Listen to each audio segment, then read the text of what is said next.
Hello guys, welcome back to our channel review chit. మీరు తమ్నెల్లో చూసింది కరెక్టే. ఈ వీడియోలో ఈ 2 మూవీ రివ్యూస్ అయితే కవర్ అయితే చేయబోతున్నాను. ఈ 2 మూవీస్ కూడా ఆహాలు అయితే స్ట్రీమ్ అవుతున్నాయి. ఈ మూవీస్ చూసాక నా ఒపీనియన్ తెలుసుకునే ముందు ఇలాంటి జెన్యున్ మూవీ కంటెంట్ కావాలనుకుంటే మన ఛానల్ అయితే సబ్స్క్రైబ్ అయితే చేసి వీడియోని అయితే లైక్ అయితే చేయండి. ఈ వీడియో ఫార్మేట్ మీకు నచ్చితే మాత్రం కింద అయితే కామెంట్ చేయండి. అలాగే comment section description Instagram link కూడా ఉంటుంది. అందులో కూడా కంటెంట్ వర్త్ అనిపిస్తే ఫాలో కొట్టి అందులో కూడా చిన్న సపోర్ట్ అయితే చూపియండి. First movie review Naradan. Basic story line ఏంటంటే చంద్రప్రకాష్ ఒక పెద్ద జర్నలిస్ట్ ఒక ఛానల్ అయితే వర్క్ అయితే చేస్తూ ఉంటాడు. అక్కడ టీఆర్పీ రేటింగ్ అనేది చాలా తక్కువ అయితే వస్తుంది. అప్పుడు ఒక పొలిటీషియన్ తో కలిసి ఒక ఛానల్ అయితే పెడతాడు. ఆ ఛానల్ పెట్టాక చాలా తప్పులు అయితే చేస్తాడు. ఒక తప్పులో కోర్టు కేసుకి అయితే వెళతాడు. అక్కడికి వెళ్ళాక ఇంకా ఎలాంటి తప్పులు చేసి అసలు మొత్తానికి ఏమైంది అనేది మనం మూవీ చూసి అయితే తెలుసుకోవాలి. అయితే మాత్రం నాకైతే నచ్చలేదు. ఆహా వాళ్ళు ఎందుకు తెలుగులో డబ్ చేశారు నాకైతే అర్థం అవ్వలేదు. 2.5 అవర్స్ అయితే మాత్రం మన పేషెన్స్ అయితే టెస్ట్ అయితే చేస్తే మెయిన్ కాన్సెప్ట్ తీసుకుంటే 1.5 అవర్ అయితే తీసుకున్నారు. దాని తర్వాత వచ్చే సీన్స్ ఏమైనా బాగున్నాయంటే ఆ సీన్స్ కూడా ఏది బాగోలేదు. మధ్య మధ్యలో కొత్త టొవినో థామస్ పర్ఫార్మెన్స్ అయితే మాత్రం టాప్ నాచ్ ఉన్నదని చెప్పొచ్చు. కొన్ని సీన్స్ పర్లేదురా అనిపించే లోపు దాని తర్వాత వచ్చే సీన్ అనేది ఆ ఇంట్రెస్ట్ క్రియేట్ చేయక టూ మచ్ ఆఫ్ బోర్ అయితే కొడద్దు. మనకి ఎక్కడా కూడా ఆ ఇంట్రెస్ట్ అనేది క్రియేట్ అయితే చేయలేకపోయింది. ఈ మూవీకి బిగ్గెస్ట్ ప్లస్ ఎవరంటే టొవినో థామస్ పర్ఫార్మెన్స్ అని చెప్పొచ్చు.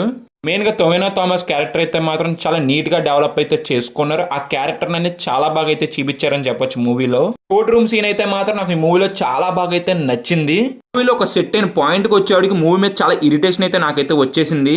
మూవీలో ఉన్న ప్రొసీడింగ్స్ కానీ ఆ డ్రామా కానీ ఏది కూడా అంత ఇంట్రెస్ట్ అయితే క్రియేట్ చేయలేకపోయింది. చాలా ఫ్లాట్గా వెళ్ళిపోయింది అనిపించింది మూవీ అంతా కూడా. ఓన్లీ ఒక పర్ఫార్మెన్స్ అయితే మాత్రం టొవినో థామస్ అయితే బాగున్నది. ఇంకోటి సినిమాటోగ్రఫీ బాగున్నది. కొన్ని చోట్ల బీజిఎం కూడా చాలా బాగా వర్కౌట్ అయిందని చెప్పొచ్చు.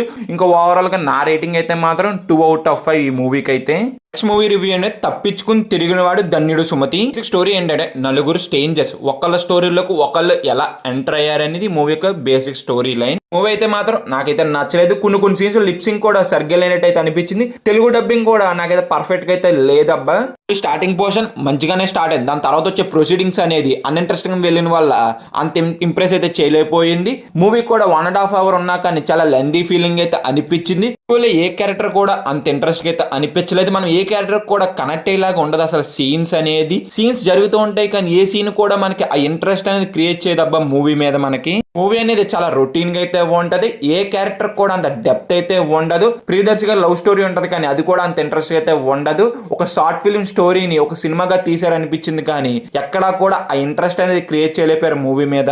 ఇది గైస్ ఈ మూవీ మీద నా ఒపీనియన్. అంటే ఈ మూవీకి అయితే మాత్రం నేనైతే రేటింగ్ ఇవ్వాలనుకుంటున్నా. ఇవి గైస్ ఈ 2 మూవీ రివ్యూస్ అయితే మీకు ఎలాగ అనిపించిన కింద అయితే డెఫినెట్ కామెంట్ అయితే చేయండి. మన ఛానల్ కొత్తగా వస్తే మాత్రం మన ఛానల్ అయితే సబ్స్క్రైబ్ అయితే చేసి వీడియోని అయితే లైక్ అయితే చేయండి. అలాగే comment section description Instagram link కూడా ఉంటుంది. అందులో కూడా కంటెంట్ వర్త్ అనిపిస్తే ఫాలో కొట్టి అందులో కూడా చిన్న సపోర్ట్ అయితే చేయండి. Bye guys, see you in the next video. జై హింద్.